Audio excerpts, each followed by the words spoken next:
Hello guys, I hope you like my videos. If you like my videos please like share and subscribe our channel. आज हम लोग class 12 macro economics chapter 7 aggregate demand and related concept का part 2 आपके साथ discuss करने जा रहे हैं, जिसमें आपके पास जैसे कि हम ऑलरेडी आपको एग्रीगेट डिमांड बता चुके हैं, अब हम आपको बताएंगे डियर एग्रीगेट सप्लाई क्या होती है, कंजम्पशन फंक्शन के बारे में, साथ के साथ कंजम्पशन फंक्शन के टाइप्स भी आपके पास और हैं। कंजम्पशन फंक्शन की टाइप तो नहीं बोल सकते, आपके पास प्रोपेंसिटी टू कंज्यूम के टाइप्स हैं, वो हम आपके साथ डिस्कस करेंगे। तो इस वीडियो में हम आपके साथ 3 टॉपिक डिस्कस करेंगे, कोशिश करेंगे कि आपको समझ में आए।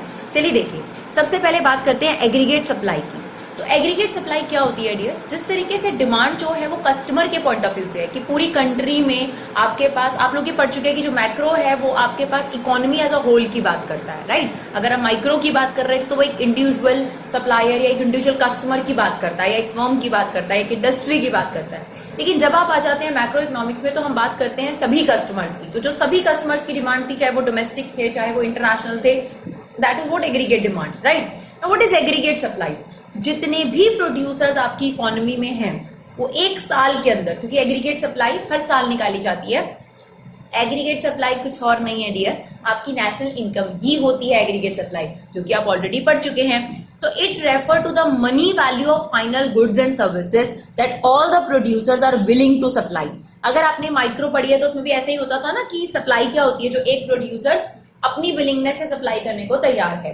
तो it refer to money value of final goods and services that all the producers are willing to supply in economy in a given time period, right. तो एक साल के अंदर एक सप्लायर या सारे सप्लायर, ऑल द सप्लायर्स और producers और मैन्युफैक्चरर ऑफ द इकोनॉमी, जो वो गुड्स सप्लाई करने को तैयार है, उसकी मनी वैल्यू को क्या बोला जाता है? Aggregate supply. और आप लोग पढ़ चुके हैं value added method, that is output method, that is product method, right. वही मेथड की बात है यहाँ पर। तो जितने गुड्स एंड सर्विसेज आपके पास बनकर तैयार हुए, उसकी मनी वैल्यू को अगर हम लगा लें, दैट इज एग्रीगेट सप्लाई। और यही तो आपके पास नेशनल इनकम भी होती है।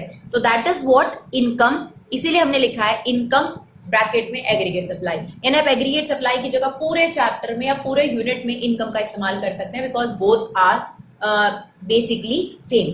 अब आपके पास जो इनकम होती है डियर, उसे आप कैसे कंज्यूम करते हैं, आप उसे कैसे खर्च करते हैं? सबसे पहला पोर्शन होता है कंजम्पशन एक्सपेंडिचर, यानी आप अपनी इनकम का कुछ पोर्शन खाने पीने पे खर्च कर देते हैं। हाँ, कंजम्पशन एक्सपेंडिचर्स, भाई घर का खर्चा है, स्कूल का खर्चा है, बिजली का खर्चा है, पानी का खर्चा है, दैट इज व्हाट कंजम्पशन। उसके बाद जो बचता है वो आप क्या कर लेते हैं? सेव कर लेते हैं। Save for country as a whole. Consumption पे खर्चा होता है, बाकी का बचा हुआ इकोनॉमी में सेव हो जाता है, राइट। और वो सेविंग लोग किस तरीके से करते हैं? बैंकों में जमा करा देंगे, या गोल्ड परचेज कर लेंगे, या फिर शेयर्स परचेज कर लेंगे। These are all some types of savings जिनको वो इन्वेस्ट कर लेते हैं कहीं ना कहीं, राइट। तो aggregate supply refer to the money value of goods and services, यानी एक इकोनॉमी के अंदर कितने गुड्स एंड सर्विसेज बनकर तैयार हुए हैं। ऐसा माना जाता है ना, आपने सर्कुलर फ्लो पढ़ा है, जितने गुड्स एंड सर्विसेज बनकर तैयार हुए हैं उतनी ही rent, interest, profit, income derive हुई है, फैक्टर इनकम। याद है आपको सर्कुलर फ्लो? यहाँ पर हाउस होल्ड होता है, यहाँ पर फर्म के पास गुड्स एंड सर्विसेज बनकर तैयार हो जाते हैं, और जितना भी पैसा फर्म के पास था वो फर्म ने हाउस होल्ड को रेंट, इंटरेस्ट, प्रॉफिट और वेजेस के तौर पे प्रोवाइड कर दिया। तो जितने आपके पास गुड्स बनकर तैयार हुए हैं उतनी ही तो देश की इनकम जनरेट हुई है। आप लोग क्या पढ़ रहे हैं डियर? क्लोज्ड इकोनॉमी, यानी आप सिर्फ 2 सेक्टर इकोनॉमी पढ़ रहे हैं। तो उस पॉइंट ऑफ व्यू से आपके पास जितना फैक्टर गुड्स एंड सर्विसेज बनकर तैयार हुए उतनी ही आपके पास नेशनल इनकम जनरेट हुई। That is why national income या एग्रीगेट सप्लाई, ये जितना भी आपका नेशनल आउटपुट बना, दैट इज इक्वल, राइट। और इनकम का जो पोर्शन होता है उसे कंजम्पशन एक्सपेंडिचर में खर्च करने के बाद बाकी का पोर्शन क्या कर लिया जाता है? आपके पास सेव। तो यहां पर एक शेड्यूल की मदद से आपको समझाने की कोशिश करेंगे डियर। ये आपकी इनकम है, जीरो इनकम पर भी कंजम्पशन जरूर होती है। ऐसा हो ही नहीं सकता कि आप जीरो इनकम पर कंज्यूम ना करें। अभी आप देखिए, कोरोना टाइम था तो क्या ऐसा था कि लोगों के पास अगर इनकम जनरेट नहीं हो रही तो क्या वो भूखे मर रहे हैं? नहीं, कुछ ना कुछ तो खाएंगे, चाहे वो अपनी सेविंग्स को तोड़ेंगे या फिर कुछ भी गोल्ड सेल करेंगे या प्रॉपर्टी सेल करेंगे या कुछ भी करेंगे। भाई पेट तो भरना ही है, कंजम्पशन तो बहुत जरूरी है। तो इनकम जीरो होने पर भी कंजम्पशन तो जरूर होती है। ऐसा हो ही नहीं सकता कि देश के अंदर इनकम जीरो होने पर कंजम्पशन ना हो। तो इसलिए जीरो इनकम पर भी कंजम्पशन आपके पास 40 करोड़ या फिर जो भी एक फिगर गिवन हो सकती है, ठीक है। पर जैसे से आपकी इनकम बढ़ती जाती है आपका कंजम्पशन एक्सपेंडिचर बढ़ता जाता है। पर एक फैक्ट जो हम आपको बार बार बताएंगे, जितनी तेजी से इनकम बढ़ती है उतनी तेजी से कंजम्पशन नहीं बढ़ती है। It's a general psychological fact. ऐसा नहीं होता कि आपकी इनकम अगर आज जितनी भी थी उसकी डबल हो जाए तो आप कंजम्पशन भी डबल कर देंगे, ऐसा नहीं होता डियर। जनरली साइकोलॉजिकल फैक्ट होता है कि आप जितना कंज्यूम कर रहे थे उससे थोड़ा और कंजम्पशन बढ़ा सकते हैं। अब आप देखिए, एक रोटी खाते थे तो अगर आपकी इनकम बढ़ जाती है तो आप 4 रोटी थोड़ा ना खाने लग जाएंगे, कहीं ना कहीं आप 1 से 2 कर देंगे, लेकिन एकदम 4 रोटी या 5 रोटी नहीं कर सकते। बिल्कुल वही साइकोलॉजिकल फैक्ट है। जिस तेजी से इनकम बढ़ती है ना, जो परसेंटेज इनकम की इंक्रीज का होगा, ठीक है ना, उतनी तेजी से कंजम्पशन कभी नहीं बढ़ेगी। बट हाँ, ये जरूर है, इनकम इंक्रीज होगी तो कंजम्पशन जरूर इंक्रीज होगी, यानी आपके पास डायरेक्ट रिलेशनशिप होता है, राइट। तो जैसे जैसे आपकी इनकम बढ़ती गई कंजम्पशन भी बढ़ती गई। अब सेविंग की अगर बात करें तो इन्हीं दोनों से निकलेगी ना। अगर आपके पास 0 इनकम थी और आप 40 की कंजम्पशन कर रहे हैं तो इसका मतलब यही हुआ ना, आपने डिस सेविंग करी है। डिस सेविंग क्या होती है? सेविंग्स को तोड़ना, that is what dissaving, यानी सेविंग का अपोजिट। यानी जो 40 करोड़ रुपए खर्च हुए इकोनॉमी के अंदर, ये डिस सेविंग कर हुए, 0 माइनस दिस, क्योंकि y is equal to C plus S. तो अगर आपको सेविंग निकालनी है तो कैसे निकलेगी? y माइनस सी। तो इस तरीके से आप सेविंग निकाल सकते हैं। तो y में से c को माइनस करते चाहिए। तो यहाँ पर आपकी 0 इनकम थी, आप 40 कंजम्पशन कर रहे थे, तो ऑब्वियस ही बात है आपको 40 करोड़ का डिस सेविंग करना पड़ेगा। यहाँ आपके एटलीस्ट 100 इनकम है और 120 करोड़ का आपके पास कंजम्पशन है, तो 20 की आपके पास डिस सेविंग हो गई। यहाँ पर चलो मैच्योरिटी का सिचुएशन आ गया, 200 इनकम है और 200 का ही कंजम्पशन है, तो कोई सेविंग भी नहीं है और कोई डिस सेविंग भी नहीं है, 0। इस पॉइंट को हम आपको बताएंगे ब्रेक इवन पॉइंट बुलाया जाता है डियर, राइट। उसके बाद आपकी इनकम बढ़ गई, आपकी कंजम्पशन है 280 की, तो आपके पास सेविंग जो है कुछ बच गई। अब यहाँ सेविंग होना शुरू हो गया डियर। 400 इनकम थी, 360 आपके पास कंजम्पशन थी, 40 की कंजम्पशन हो गई, सॉरी सेविंग हो गई। 500 की आपकी इनकम थी, 440 की कंजम्पशन है, तो 60 की आपकी सेविंग हो गई। और अगर आप देखेंगे एग्रीगेट सप्लाई भी कंजम्पशन और सेविंग की मदद से ही निकलती है। तो आप इसे टोटल करेंगे तो आ गया 0, इसे टोटल करेंगे आ गया 100, दैट इज 200, 300, 400, 500। तो आप देख सकते हैं डियर कि aggregate supply and income are basically same, एक ही तरीके की चीजें हैं ये, इनको अलग अलग आपने नेम देने की जरूरत नहीं है। अब डायग्रामेटिकली कैसे प्रेजेंट करते हैं? तो डायग्रामेटिकली अगर हम इसको प्लॉट करने की कोशिश करें डियर, तो आपने देखा था इनकम अगर 0 है तो एग्रीगेट सप्लाई भी 0 है। देखिए, आप दोबारा से शेड्यूल देख सकते हैं, ये देखिए, अगर आपके पास इनकम 0 है एग्रीगेट सप्लाई भी 0 है, इनकम 100 है तो एग्रीगेट सप्लाई भी 100 है, 200 200। तो इस तरीके की जो लाइन होती है डियर वो हमेशा 45 डिग्री लाइन बनती है। ये लाइन बिल्कुल वैसे ही है जैसे आपने y इक्वल टू एक्स वाली लाइन बना रखी हो, आइडेंटिटी इक्वेशन बोलते हैं इसको, y इक्वल टू एक्स वाली लाइन। जो आप x की वैल्यू पुट कर रहे हो सेम y की वैल्यू आ रही है, तो ये लाइन हमेशा 45 डिग्री लाइन बनाती है। ये यही शो कर रही है, इसका सिग्निफिकेंस क्या है, यही शो कर रही है कि जितना भी एग्रीगेट सप्लाई यानी जितना भी आउटपुट किसी कंट्री में बनकर तैयार होता है, ध्यान रखिएगा फिर से, 2 सेक्टर सर्कुलर फ्लो में इनकम जनरेशन भी उतनी ही होती है। तो कई बार आपसे पूछा जाता है कि 45 डिग्री लाइन का सिग्निफिकेंस क्या है? उसका सिग्निफिकेंस यही है, ये आपको यही बता रही है, 2 सेक्टर फ्लो में या फिर क्लोज्ड इकोनॉमी के अंदर जितना आपका आउटपुट बनकर तैयार हुआ है, जितना प्रोडक्शन आपके पास बनकर तैयार हुआ है, उतना ही आपके पास इनकम जनरेशन हुआ है, राइट। चलिए, this is what aggregate supply curve, it's a 45 degree line that shows if income is 0 aggregate supply is 0, if income is this आपकी एग्रीगेट सप्लाई भी बढ़ गई। अगर इनकम ये है तो आपकी एग्रीगेट सप्लाई भी बढ़ गई। तो आपके पास डायरेक्ट रिलेशनशिप है, और एक तरीके से डायरेक्ट रिलेशनशिप क्या, दोनों चीजें एक ही सिक्के के आप कह सकते हैं 2 पहलू हैं, सेम ही चीज है, अलग अलग चीज नहीं है। चलिए, नेक्स्ट कंसेप्ट इस वीडियो में हम डिस्कस करने वाले हैं कंजम्पशन फंक्शन। देखिए, ये चीज हम 11th क्लास में भी बताते हैं कि फंक्शन का मतलब क्या होता है, डिपेंडेंसी, ठीक है, डिपेंड होना। तो आपको ये सोचना है कि कंजम्पशन किस पे डिपेंड करती है। आप बहुत अच्छे तरीके से जानते हैं कि आपकी कंजम्पशन आपकी इनकम पे डिपेंड करती है, तो इसीलिए it's a functional relationship between consumption and income. तो उसी तरीके से हमने इसको प्रेजेंट करा है, C equal to F of Y, that means consumption is dependent upon income. As income increases consumption increases, income decreases consumption decreases. Direct relationship है, जैसे जैसे आपकी इनकम बढ़ती जाएगी आप कंजम्पशन बढ़ाएंगे, आपकी इनकम कम होगी आपको कंजम्पशन घटानी पड़ेगी। लेकिन एक साइकोलॉजिकल फैक्ट बार बार याद रखना है, जिस तेजी से यानी जिस परसेंटेज से इनकम बढ़ती है उतनी तेजी से कंजम्पशन नहीं बढ़ती in general phenomena, right. Not always true, कोई भी स्टेटमेंट ऑलवेज ट्रू नहीं होती इकोनॉमिक्स के अंदर, क्योंकि वहां पर कहीं ना कहीं assumption बेस्ड चीजें होती हैं। तो मेजॉरिटी ऑफ द स्टेटमेंट्स पे लगता है। तो आपके पास कंजम्पशन फंक्शन क्या है? Consumption function is a functional relationship between consumption and income which state when income increases consumption is also increases, when income decreases consumption is also decreases. that means इन दोनों में कैसा रिलेशनशिप है? Direct relationship है। और अगर direct relationship होता है dear तो आपके पास कर्व कैसा बनता है? Upward sloping. तो आप देखेंगे इनकम कर्व भी आपके पास अपवर्ड स्लोपिंग था। अपवर्ड स्लोपिंग कब बनता है? जब आपके पास डायरेक्ट रिलेशनशिप हो, एक चीज बढ़ रही है तो दूसरा वेरिएबल भी बढ़ रहा है। तो यहाँ पर भी तो ऐसे ही हो रहा था ना, इनकम बढ़ रही है तो एग्रीगेट सप्लाई भी बढ़ रही है। हाँ बिल्कुल सेम। अगर आपके पास इनकम इंक्रीज हो रही है तो कंजम्पशन भी इंक्रीज हो रहा है, इनकम डिक्रीज हो रहा है तो कंजम्पशन भी डिक्रीज हो रहा है। तो ये डायरेक्ट रिलेशनशिप को शो कर रहा है। दैट मीन्स इसका जो कर्व है वो अपवर्ड स्लोपिंग बनेगा। This is what upward sloping. Downward sloping क्या होता है मैम? ये होता है डियर डाउनवर्ड स्लोपिंग। इसमें अगर आप एक चीज को इंक्रीज करते हैं, देखिए अगर मैंने ये इंक्रीज करा तो दूसरी चीज आपके पास डिक्रीज हो जाएगी, राइट। अब ये देखिए कंजम्पशन कर्व, इसे हमने जीरो से क्यों नहीं स्टार्ट किया? नहीं स्टार्ट कर सकते। आपने अभी भी एक शेड्यूल देखा था जहां पर हमने लिखा था कि जीरो इनकम है, तो क्या कंजम्पशन जीरो थी क्या? नहीं डियर। आप देखिए ना, कोरोना टाइम सबसे अच्छा एग्जाम्पल है आपका। अगर आपकी कहीं ना कहीं इनकम जीरो थी, क्या लोगों ने खाना पीना बंद कर दिया? नहीं कर सकते ना। कंजम्पशन तो करनी है। मेन जो चीजें हैं भाई वो तो कंज्यूम करनी है, बिजली पानी खाना ये सब चीज तो चाहिए। तो सेम देश के साथ होता है। अगर इनकम जीरो है तो भी कंजम्पशन होगी, और ऐसी कंजम्पशन को एक नाम दिया जाता है। सबसे पहले तो उसका सिंबल होता है सी बार। इसको बोलते हैं autonomous consumption. Autonomous consumption means that consumption which doesn't depend upon the income, ठीक है। दूसरी होती है इंड्यूस्ड कंजम्पशन, जो इनकम पर डिपेंड करती है। जो इनकम बढ़ती जाएगी तो कंजम्पशन बढ़ती जाएगी। तो जो आपके पास ये कंजम्पशन कर्व बनता है, इसमें दो पोर्शन होते हैं। एक होता है ऑटोनॉमस कंजम्पशन, फिक्स्ड कंजम्पशन, जो जीरो लेवल की इनकम पर भी कंजम्पशन होती है, उसे ऑटोनॉमस कंजम्पशन बोलते हैं। तो जीरो लेवल पर भी अगर आपकी 40 करोड़ की कंजम्पशन हो रही है तो that is what autonomous consumption. बाद में आपकी इनकम जीरो से अगर 100 करोड़ हो गई, आपकी कंजम्पशन बढ़कर 80 हो गई।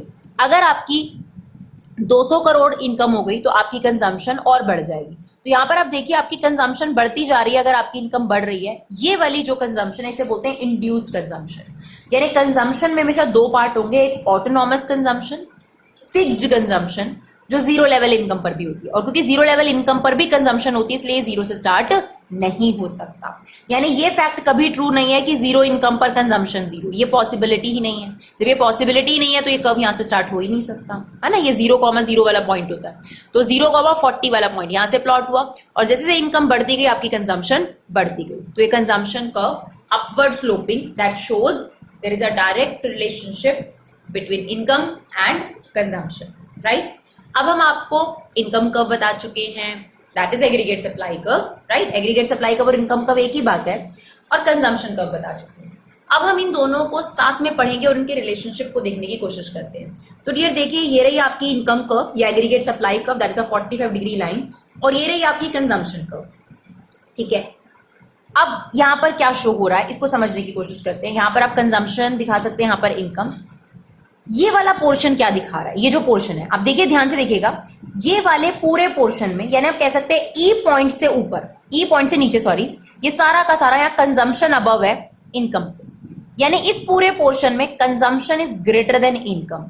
When consumption is greater than income, यानी आप खा पी ज्यादा रहे हो, कमा कम रहे हो, ऑब्वियस सी बात है आप डिस सेविंग करोगे, यानी आपकी सेविंग क्या होंगी? नेगेटिव होंगी।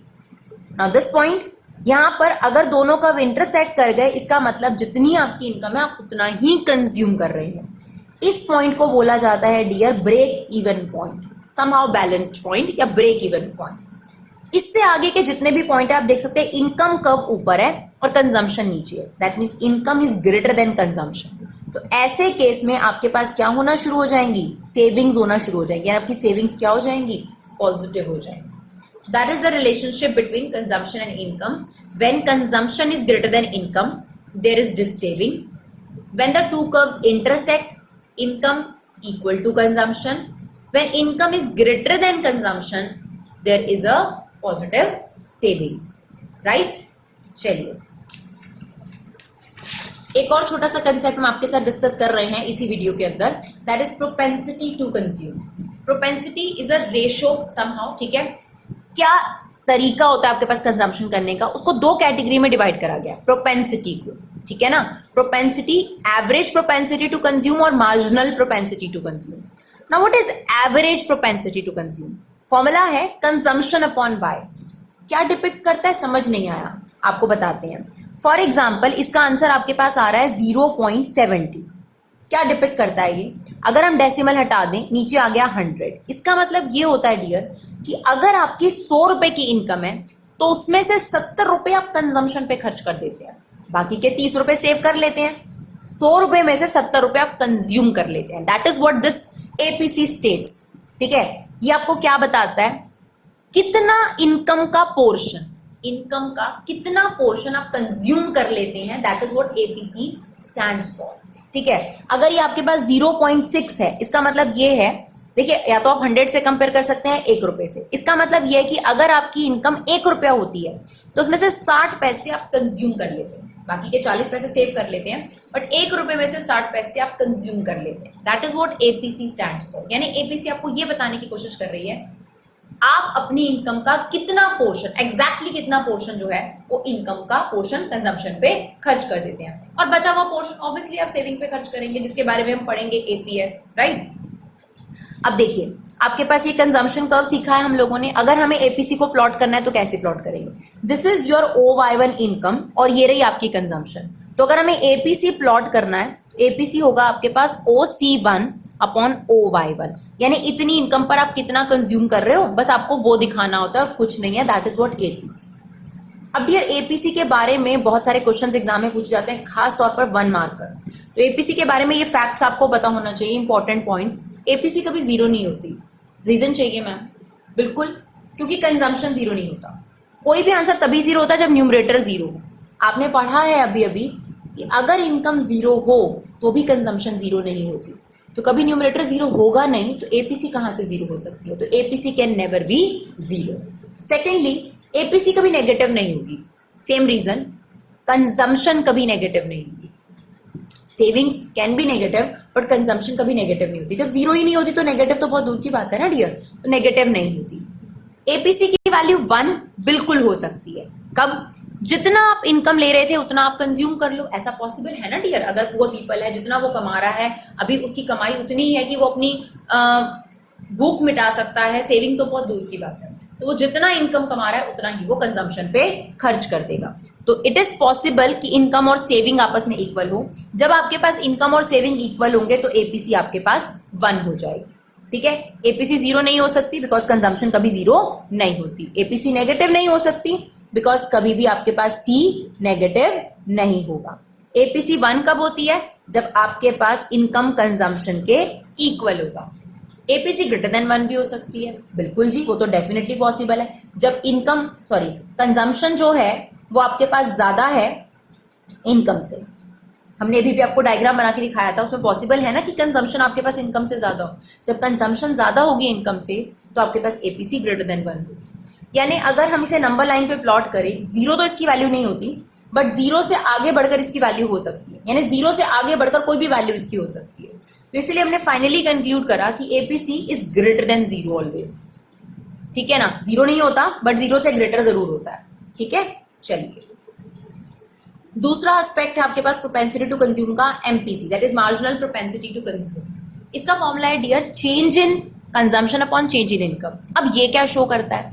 अगर ये आपके पास 0.60 आ रहा है, इसका मतलब ये है कि अगर आप 1 रुपए इनकम में इंक्रीज या डिक्रीज करोगे यानी चेंज करोगे तो कंजम्पशन में 60 पैसे का इंक्रीज या डिक्रीज आएगा। एपीसी क्या बता रही थी? सिर्फ आपको एग्जैक्टली ये बता रही थी कि अगर आपकी इनकम ये है तो आप कितना कंज्यूम कर रहे हो, बस। यानी अगर 100 रुपए हैं तो आप 60 पैसे खर्च कर रहे हो, 60 रुपए खर्च कर रहे हो, 1000 है तो आप 600 रुपए खर्च कर रहे हो, सिर्फ ये बता रही है। ये आपको क्या बता रहा है? ये आपको ये बता रहा है कि अगर आपकी इनकम 100 रुपए से बढ़ जाती है तो आपकी कंजम्पशन कितने से बढ़ेगी, या आपकी इनकम 100 रुपए से कम हो जाती है तो आपकी कंजम्पशन कितने रुपए से कम हो जाए। यानी ये चेंज की बात कर रहा है। और यहाँ पर 2 इनकम 2 कंजम्पशन का होना जरूरी है, जबकि एपीसी में 2 इनकम 2 कंजम्पशन का होना जरूरी नहीं है, राइट। तो that is change in income, change in consumption due to change in income, right, यानी what is the change in consumption due to change in income. तो अगर ये 60 आ रहा है तो इसका मतलब क्या है, 60 पैसे आ रहा है तो इसका मतलब ये है कि अगर आपकी इनकम में 1 रुपए का इंक्रीज आएगा तो आपकी कंजम्पशन 60 पैसे से इंक्रीज हो जाएगी, और अगर आपकी इनकम 1 रुपए से डिक्रीज होती है तो आपका कंजम्पशन भी 60 पैसे से डिक्रीज हो जाएगा, राइट। चलिए, ये आपके पास इनकम दे रखी है, कंजम्पशन दे रखी है। डायग्रामेटिकली अगर हमें प्रेजेंट करना होता तो कैसे प्रेजेंट करते, हमने कंजम्पशन कर्व पहले ही पढ़ लिया, ये आपका कंजम्पशन कर्व, ये आपके पास ऑटोनॉमस कंजम्पशन होती है, धीरे धीरे आपकी कंजम्पशन इनकम के साथ साथ बढ़ती जाती है। OY1 इनकम पर आपकी कंजम्पशन थी OC1, और OY2 इनकम अगर हुई तो आपकी कंजम्पशन OC2 हो गई। तो अगर हमें MPC को शो करना है तो that is change in consumption C1 C2, ठीक है, अपॉन में Y1 Y2 यानी चेंज इन इनकम। और अगर हम अभी APC दिखाते हैं तो APC कैसे दिखाता है, इसमें APC दिखाता OC1 अपॉन OY1, ठीक है, या फिर दूसरी APC दिखाता OC2 अपॉन OY2, यानी इसमें चेंज नहीं देखा जाता, जबकि मार्जिनल प्रोपेंसिटी टू कंज्यूम में चेंज देखा जाता है। अब अगर आपने APC निकालना है डियर तो कैसे निकलेगा, कंजम्पशन अपॉन इनकम। तो कंजम्पशन अपॉन इनकम कर दीजिए, दिस अपॉन दिस, ये कुछ भी नहीं होगा डियर, क्योंकि 0 अगर किसी के अपॉन में हो तो नॉट डिफाइंड। 120 अपॉन 100, ये आ गया आपके पास 1.2, दिस अपॉन दिस 1, 280 अपॉन ये करेंगे तो 0.93 आपके पास आ जाएगा, 360 अपॉन 400 करेंगे तो ये आपके पास आ जाएगा 0.90। तो ये न्यूमेरिकली भी आपको मदद करेगा। APC कैसे निकलता है, C अपॉन Y। तो आप देख सकते हैं कि APC की वैल्यू 1 भी होती है, 0 पॉइंट समथिंग भी होती है, और 1 से ग्रेटर भी हो सकती है। इसीलिए हमने कहा कि जो APC की वैल्यू है 0 से बड़ी हो सकती है, सिंपल, 0 नहीं हो सकती बट 0 से बड़ी हो सकती है।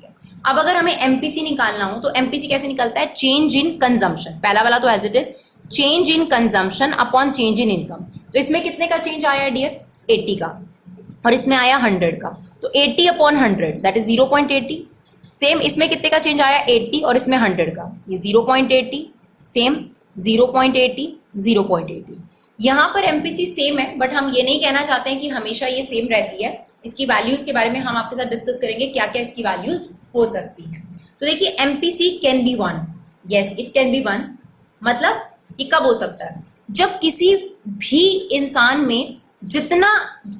का जितना इनकम का चेंज आया, कंजम्पशन में भी उतना ही चेंज कर लिया उसने। यानी अगर उसकी 100 रुपए से इनकम इंक्रीज हुई, उसने कंजम्पशन भी 100 रुपए से इंक्रीज कर लिया। इट्स पॉसिबल, ठीक है। अगर पुअर पीपल है, अगर उसकी इनकम 100 रुपए बढ़ी है तो उसने सारा का सारा कंजम्पशन पे खर्च कर दिया, ये बिल्कुल पॉसिबल है डियर, वो सेविंग नहीं कर रहा। तो ऐसे केस में आपकी MPC 1 होगी। ये तब हुआ जब डेल्टा C डेल्टा Y के इक्वल है, यानी जितना चेंज इन इनकम है उतना ही कंजम्पशन में एकदम बदलाव आ गया, ठीक है। क्या MPC 0 हो सकती है, बिल्कुल हो सकता है कि इनकम में आपके इंक्रीज हुआ लेकिन आपने कंजम्पशन में कोई इंक्रीज नहीं करा, या इनकम में डिक्रीज हुआ आपने कंजम्पशन में कोई डिक्रीज नहीं करा।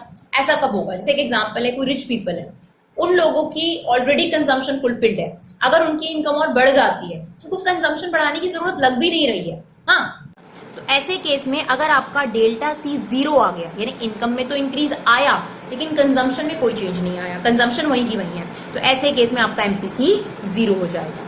और एक और फैक्ट MPC के बारे में कि MPC जो होती है वो पुअर पीपल की ज्यादा होती है कंपैरेटिवली रिच पीपल की। क्यों? क्योंकि जो पुअर पीपल हैं उनकी कंजम्पशन में ज्यादा चेंज आता है कंपैरेटिवली रिच पीपल के, क्योंकि उनकी कंजम्पशन अभी सेटिस्फाइड नहीं हुई होती है। इनकम में चेंज आने पर कंजम्पशन में चेंज, यानी अगर मैं आपको पुअर पीपल की MPC बताऊं तो हो सकता है 0.99, ठीक है, और अगर मैं रिच पीपल की बताऊं तो इट कैन बी 0.30 या 0.40। What does it stand for, कि अगर पुअर पीपल की इनकम में 100 रुपए का चेंज आता है तो कंजम्पशन में 99 का चेंज आ जाता है, ठीक है। और अगर हम रिच पीपल की बात करें तो उनकी इनकम में अगर 100 रुपए का चेंज आता है तो उनकी कंजम्पशन में 30 रुपए का चेंज आता है। तो ये पॉसिबिलिटीज हो सकती हैं। तो ये सारे फैक्ट्स आपको APC और MPC के बारे में याद होने चाहिए। क्वेश्चंस पूछे जाते हैं बोर्ड में भी, और अगर आप बात करें आपके प्री बोर्ड्स वगैरह, और अब तो खैर है ही ऑब्जेक्टिव टाइप काफी हद तक, तो ये आपके लिए बहुत हेल्पफुल रहेगा। Thank you so much guys for your love and support. Keep supporting Vibha class.